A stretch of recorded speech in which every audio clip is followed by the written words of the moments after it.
Hello, everyone. We are your landlords, rather, tapping out and flooding out so that you don't have to with the occasional screw. My name is Graham, go by Hamhocks42 on the internet, and I'm joined by the one and only Astralsflame. Astrals, how you doing, man? I am doing good, Ham. How you doing today? I think we're about to delve into some interesting mechanics, if I'm not mistaken. Are you Indeed. climbing down the rope today?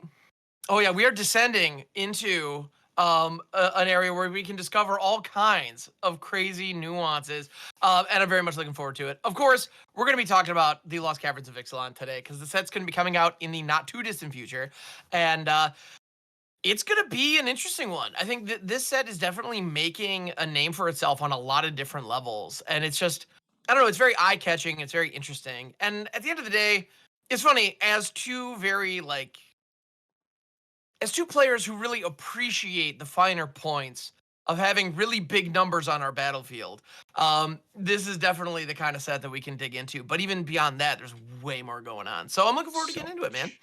Yeah. I am as Oh well. yeah. The delirium, needless to say, I think is going to be real. Oh yeah. It's gonna be real. Let's go. But Yeah. it's crazy to me. Like it's literally around the corner. Wilds of Eldraine hmm hasn't even been out that long, but I guess out with the woe and in with the ix. Well, and you know what's really funny? At the day we're recording this, there is a product that will include mechanical unique cards that is being released. Wait, what? Yeah, there's a set coming out right now, today. The Lord of the Rings Holiday Special Edition thing that they were just like, by the way, this also exists. Bruh. I forgot. Oh, That releases today. There's been like as of this recording, I know it's going to be a few days ago or a week ago or I don't know 2 years ago since while you're listening to this, but as of this recording, yeah, that product is actually launching today. Which and like the Doctor Who okay. Commander decks just happened. We've got Oh, Fallout coming up. They announced the Marvel thing. We've got like I feel like the hype train has been moving so fast in recent years that the fact that at this moment it seems to be picking up steam again is kind of mind blowing. Like my mind is blown, yeah, I was and just I don't know if it's the product release schedule, or ooh. if it's just their marketing, where they're just like inundating us with everything all at once. It's like, ah, it's tough to keep up with. It Yeah. is. Anyway. Can we just go back to the days of like, hey, new set. No communication hmm 3 months later, hey, new set. Yeah. Or like, give me like, hey, new set, and a month and a half later, hey, cool product. Month and a Yeah. half later, new set. Not Here is a thing. Oh, cool. Thanks. That's a not neat new thing. settler. New settler. Yeah. 3 weeks later, new settler. Oh my god, previews Yeah. just started. Oh, previews are over. Oh, the next set's already out in 2 hmm weeks. Yeah. I mean, we're getting to a point where like, if you're honestly like, we've just gotten to the point where the entire set of Lost Caverns of Ixalan is now visible to us. It launches in like 2 weeks. And some would say that it's old news that we're talking about it at this point. It's Yeah. ridiculous. Yeah, it's absolutely nuts. But in any event, we're gonna be talking about it, and yeah, because yeah, the Lord of the Rings thing, like that seems to me like they just had the license long enough. Like I think somebody looked at the fine print of the contract and realized, wait a minute, we can squeeze out another print run of these things. Let's go. Because Great. obviously the Lord of the Rings set was a success, right? Like Oh, it for sold sure. it sold tons. It brought new eyeballs to the game in a way that few products ever have, I suspect. And so, okay, yeah, you're milking that already. Why not get another? Why not tap it one more time? Sure. I don't know. I have a sinking suspicion that this particular product is going to be considered more or less a failure because they're not putting any of their like anywhere near the push behind it as far as marketing and whatnot is concerned. Like honestly, I don't even know if it's going to be on store shelves. Is this just a unique to order thing? Like I truly have no idea I what the thing is with this product. I just know that it will exist. That's it. That's as far as it goes.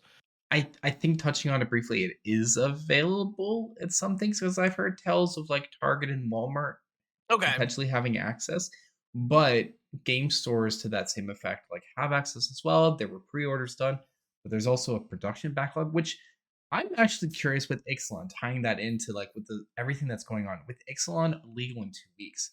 They have just said that there are production issues.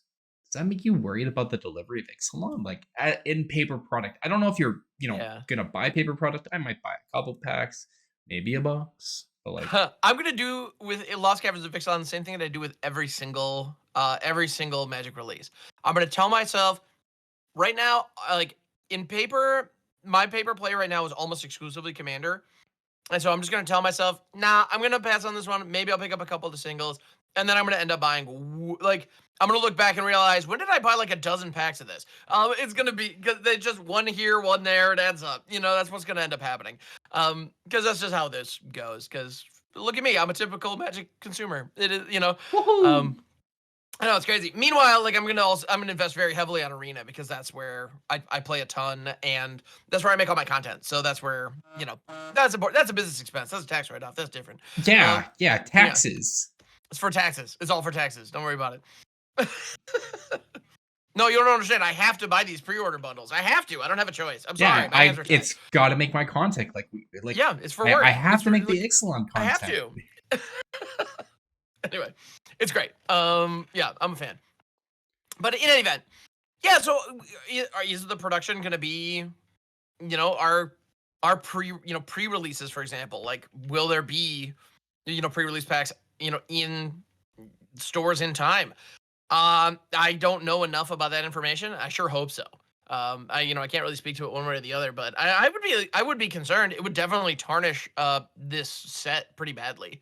Yeah, If something like that were to happen, which would be a shame because they clearly have put in a ton, just an obscene amount of effort into getting this set right.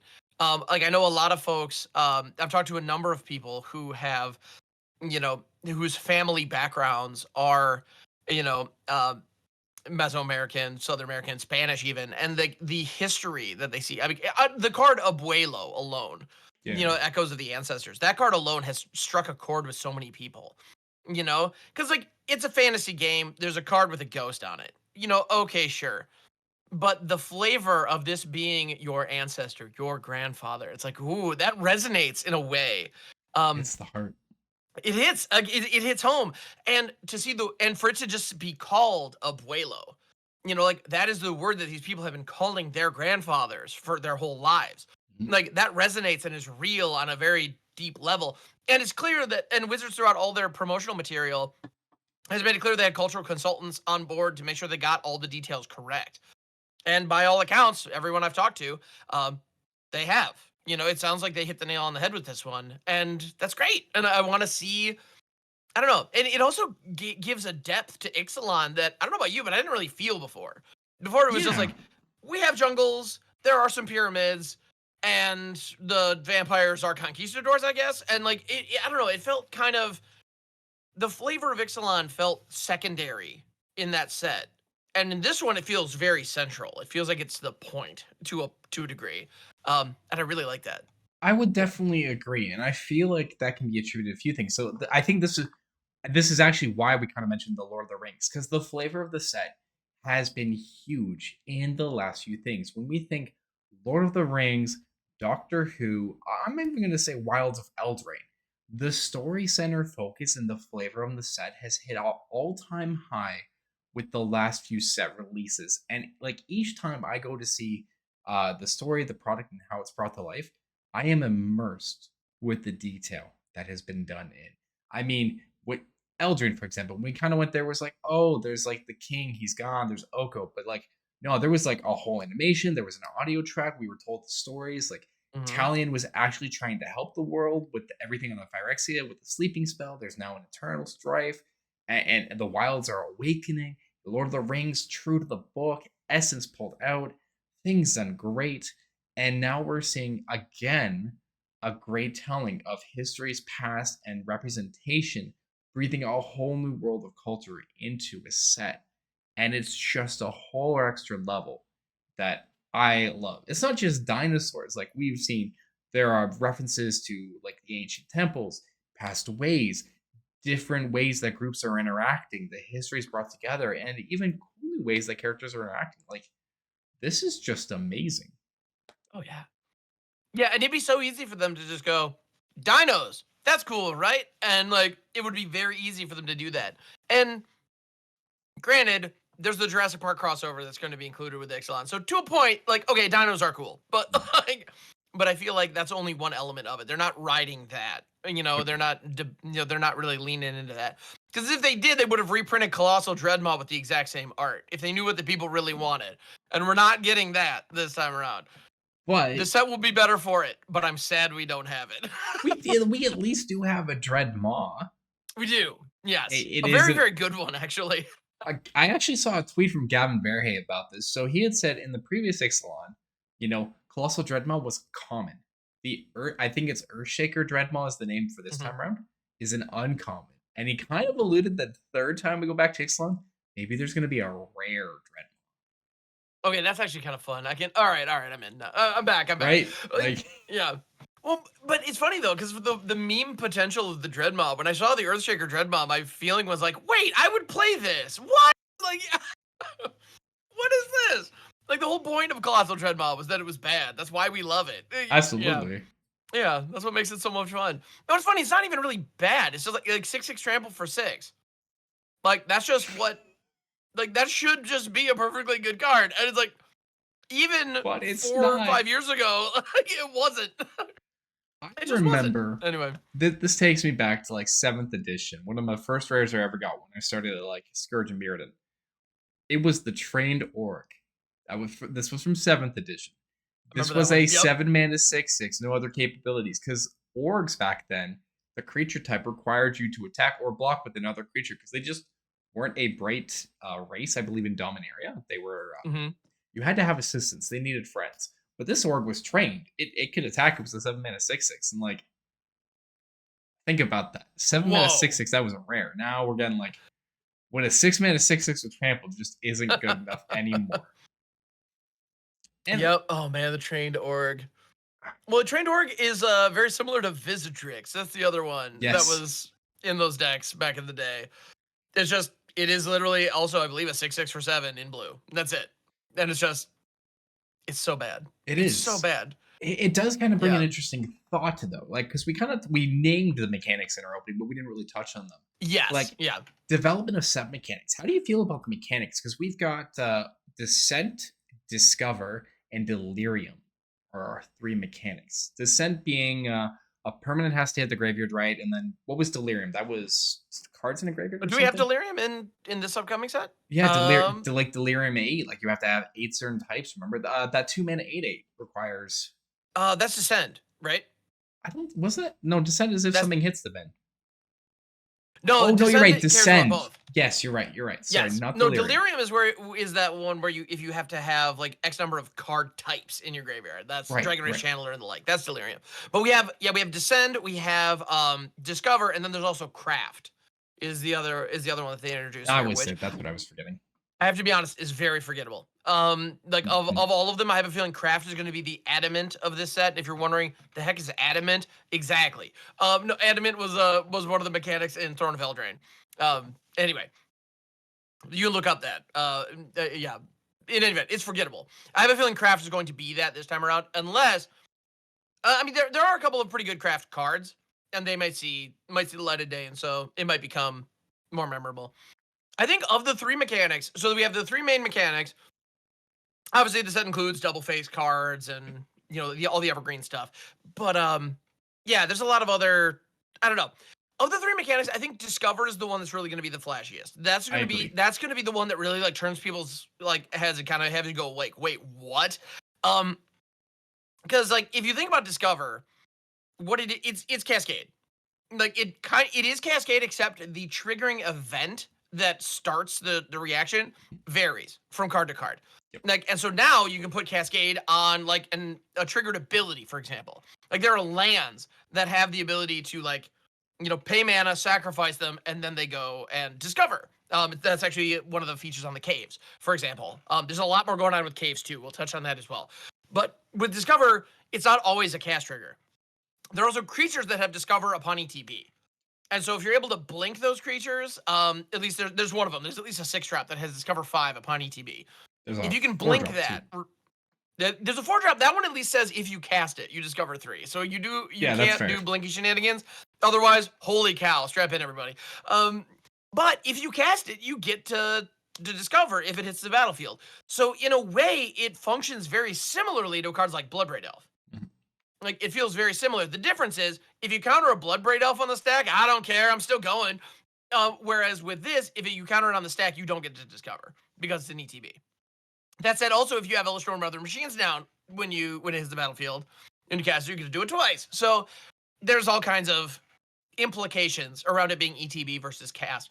But it functions like Cascade, where you exile cards from the top of your deck until you exile a card with a low enough mana value based on the discover value. So if you do discover 5, for example, you go until you find a non-land card with mana value 5 or less, and then you may cast it for free. But if you choose not to, you can put it in your hand. That's strong. That's silly. It's very strong. It's so good. Like, that was one of the downsides about Cascade style effects, is like, okay, if I Cascade, but then I hit a counter spell, it's like, oh, well, it was wasted. Whereas in this case, it's like, no, you just got a counter spell for later. Like, it's like, maybe it's not a great hit. Maybe it's not the biggest splashiest thing you could do, but it's not nothing. No, yeah. But like, it's great advantage. Like, I love this new kicker ability. Mm-hmm. It is a lovely kicker. Yeah. No, and I think Discover has the opportunity to be pushed. I think that has an opportunity to break the game in a way that other mechanics just don't. And the only reason I'm willing to say that is because we've seen Cascade break the game multiple times. And so the notion of a mechanic that is almost functionally identical to Cascade being perfectly safe, like, no, that does not pass the sniff test for me at all. And so I am confident someone somewhere is going to find a way to crack open Discover, and there's going to be a deck somewhere where if you hit that 4 mana something and get to Discover that one time, you just win the game. Someone is going to figure out that combo, and it's going to happen, and it's going to suck. I don't know what it is, but I'm anticipating that it's going to be out there. I figured the other card that... Yeah? Oh, you got it already? Chimil the Inner Sun into Discover 5 into Invasion of Alara. And then Invasion hits the Bramble Familiar. Now, that is a 50-50 shot, because the Bramble Familiar is CMC 2 or less, but... Yeah, because if Chimil finds the Bramble Familiar, you can't cast Fetch Quest, because Discover doesn't let you do that. But yeah, you're right. But you could do it, and right there, that's not hard. Like, that's it. Like when people do the first sliver to Cascade into Tybalt's Trickery. It's the same vibe. It's just it really is a similar feel. Where it's like, oh, I'm going to use this thing to fetch the I'm going to use this perfectly fair fixed thing to fetch the unfair busted thing that you still let me have for some reason. Yeah, it's balance. Yeah. Well, and Chimil is a great example of that. Chimil reads to me like a colorless prismatic bridge. Agreed. That's what I see there. Except it triggers on the end step. So what it is, it's a 6-drop artifact. It's legendary, thank goodness. That says on your end step, discover 5. And so you spend 6 mana theoretically to get this artifact on board, assuming you didn't cheat it in some way, which those exist. But if you get this 6-drop online, you hit your end step, you discover 5, you get to cast a random spell that might be as big as a 5-drop. So obviously it's end step, so there's some downsides to that. Like, for example, if you get a Planeswalker, you won't be able to activate it. So you kind of build your deck with that in mind. Like, okay, I could spin into this at the end step. And Discover is an interesting mechanic in the fact that if your deck is full of 1 and 2 drops, having a Discover 5 effect is actually pretty lame, because you're going to most likely hit a 1 or 2 drop consistently. Yeah. Whereas, so you want to have your deck full of like really good 3 to 5 drops that you're going to be able to hit off this thing. But the problem is, if you have that, do you have enough early game to hang with a lot of stuff going on?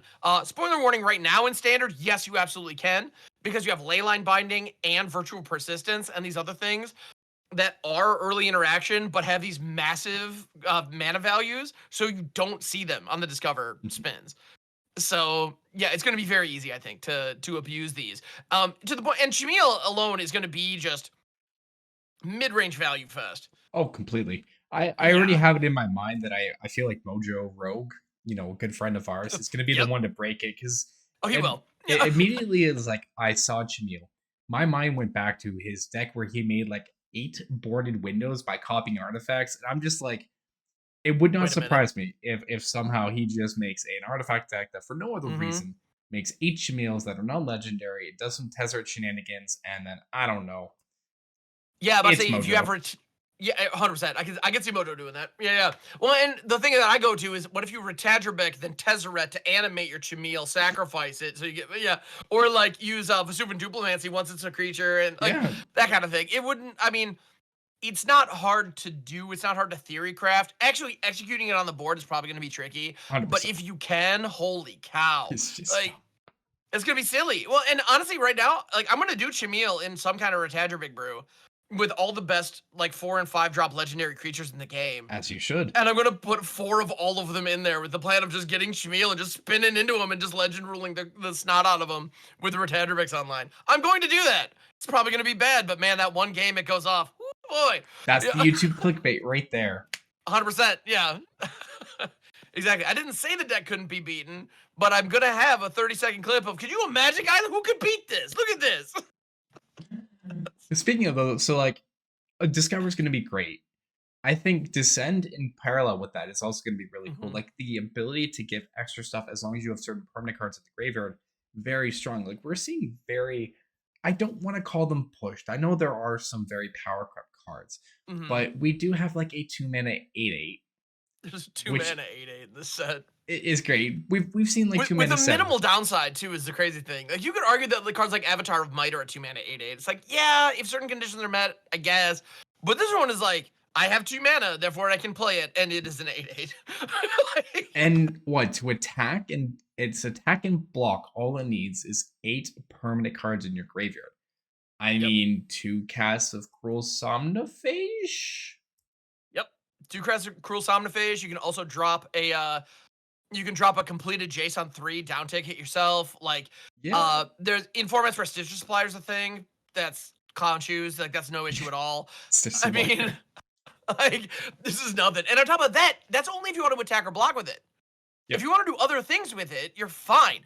Turn 2, and the card we're talking about is the Ancient one, by the way. Turn 2, the Ancient one. Turn 3, Fight Rigging. Boom. That's a free cast of whatever you want.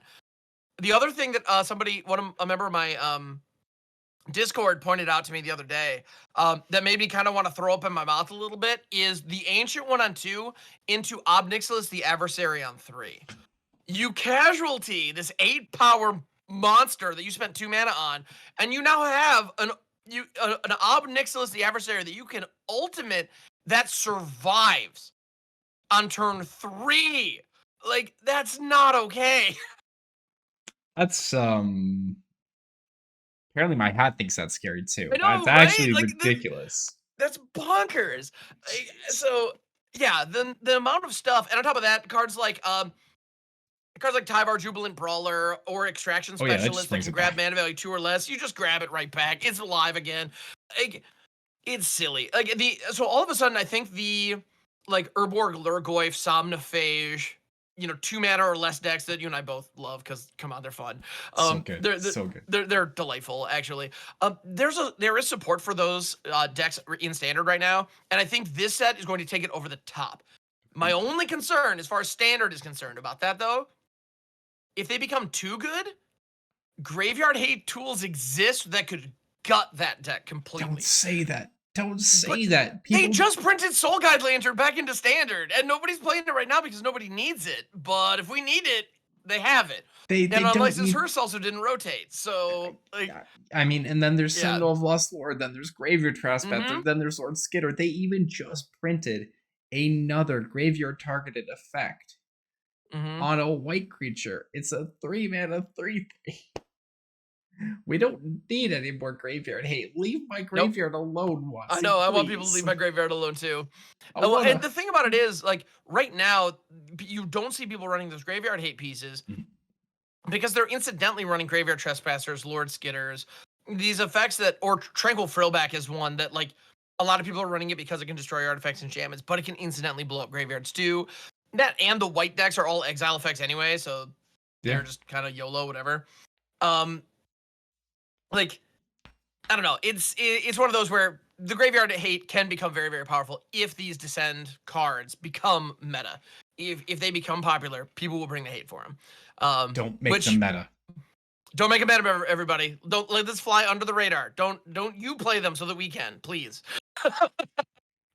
I'm kidding, of course. Get out there and play it. Just don't be surprised when Soul Guide Lantern becomes main deckable again. Because it has been in the past and it hurts for us graveyard enthusiasts. It does.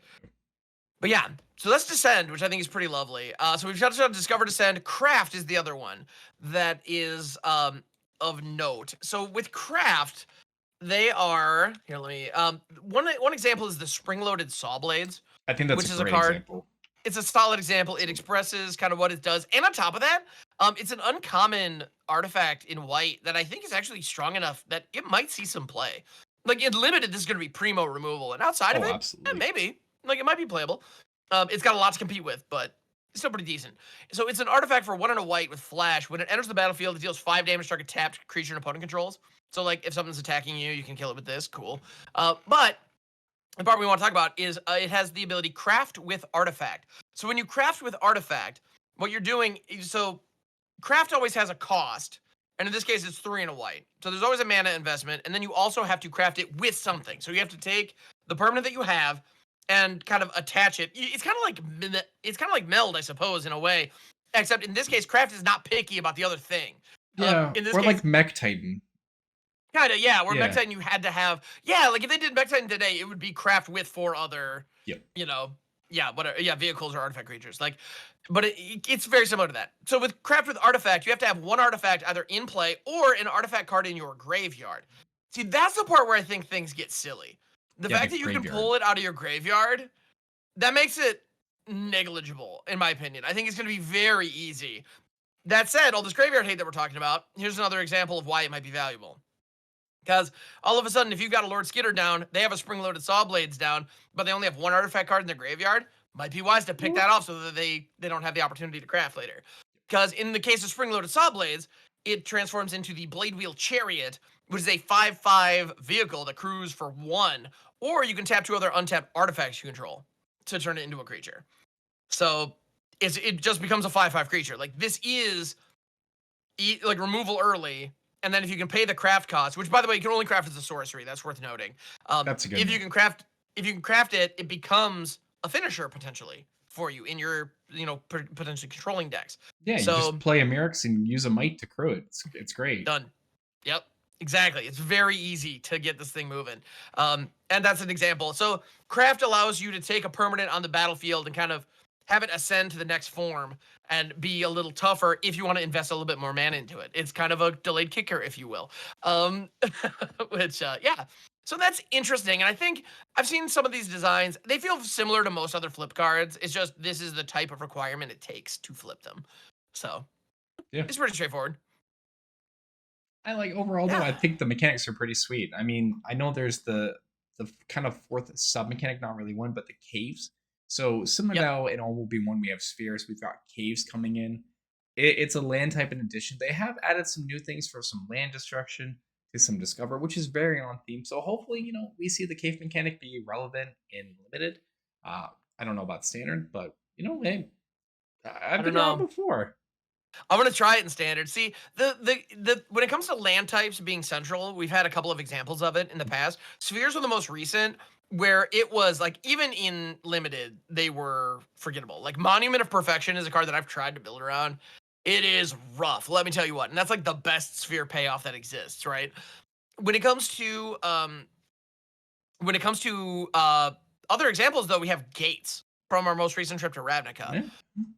Those are nuts. And it's not that the gates themselves are good. The gates themselves are very, very bad. They're kind of the, like, it's kind of the joke if you're playing Commander and you play a guild gate. People just are like, really? What's up with that? And, yeah, to which case I always reply, like, I'm on a budget. And I have 12 decks. Don't bug me. It's a Like, don't worry valid about it. response. I think so too. So I don't mind. Run your guild gates. They're okay. But there are better options. We know there are better options as far as the lands themselves are concerned. But the payoffs with gates are bananas crazy. Yeah. You have your Gatebreaker Rams, which are just huge for as little as 3, and they have Vigilance for some reason. Then it's silly. Yeah, it's like I'm just gonna casually pay 3 and drop this 10/10. Like what? Anyway, and then speaking of that, there's also the what is it? The Gatebreaker or the Gate Sentinel or whatever, the 8/8 That's right, that yeah. like recurs constantly. That thing's massive and stupid. Then you have the Guild Summit, which just draws you a card for playing your land drop. Like, so the payoffs, and then Gates of Blaze as well. So they have a phenomenal board wave. Like they have payoffs in all these different areas that encourage you to build a Gates deck, and to the point where the Gates deck is actually pretty powerful, and like people still play it in Historic today. And especially once Primetime hit the Oh yeah. hit the client, that like all of a sudden it became very popular again. So I hope that caves are closer to that end than spheres. Like I feel like those are the two extremes. We have gates Agreed. and then we have spheres. And I really hope the caves are somewhere in the middle. I hope that they are strong, they are good, but they are not frustrating to play against like the gate deck can sometimes be. So that's Yeah. my hope. Yeah, I'm absolutely along the same lines. But hey, commenters, listeners, valuable people, because y'all are amazing. And 100%. where the caverns of Ixalan are full of lost treasures, and you yourself are a treasure. What mechanic are you most excited for? Hit us up in the comments down below and let us know. And with Absolutely. that, hey Him, where can the people descend down, or I Ooh. guess maybe explore, discover? Let's go with discover. Where can the Yes. people discover you?